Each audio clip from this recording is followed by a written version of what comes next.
On Daf 76 of Yevamot, we get part of the great story of King Shaul and King David. So what is happening here? We've got the story of David and Goliath, right? So what's going on? We've got these two armies that are deadlocked. This is part of the story that people don't often understand. The Philistines were this people who they fought with iron chariots, which were very powerful military technology on the plains, but useless in the mountains. The Israelites, we mostly lived in the mountains. We were good mountain fighting people, but we'd get annihilated on the plains. So the two armies were facing each other, and we were just at a standstill. If the Israelites went down to the plains, they'd get annihilated by the Philistines. If the Philistines came up into the mountains, they'd be fighting on the Israelite turf, and they'd suffer heavy losses. So neither one wanted to approach the other. So the two armies were just deadlocked. They were staring at each other. And Goliath comes out and he says, let's just fight this out one-on-one. I'll be the champion for the Philistines. Give me a champion for the Israelites. Whoever wins, the other people will be slaves to them.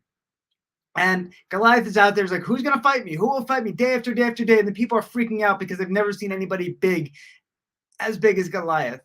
And David finally comes forward and says, I will fight. I'll fight on behalf of the Israelites. And the king gives him his own armor to wear.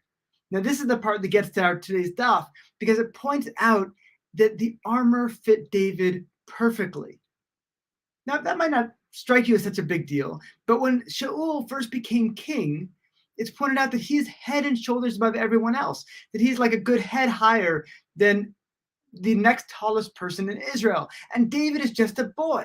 So if Shaquille O'Neal is saying, who wants to wear my armor? And, this small guy or like me comes up and says, I'll do it, and it fits perfectly. Everyone's like, what's going on here? This shouldn't be a fit. Something is amiss. And when Shaul sees that this armor fits David perfectly, it's like miraculously it fits, even though he's so much bigger than David. That's when he starts to get worried. That's when he starts to think, who is this guy? Is he maybe fitting my armor because he is actually meant to be the king? He's the guy that's going to come and take my throne. And from this point on, Shaul becomes very wary of David, especially after he kills Goliath. He's this hero, but Shaul promises him his daughter, and he promises him all these things, but he gets nervous, like, no, I don't know about this guy. It actually moves to take his life. But this is the element that does it, the fact that he puts on this armor that is a king's armor made for a much bigger man. David is not a big man, but it fits him perfectly, and it's probably because he also is a king.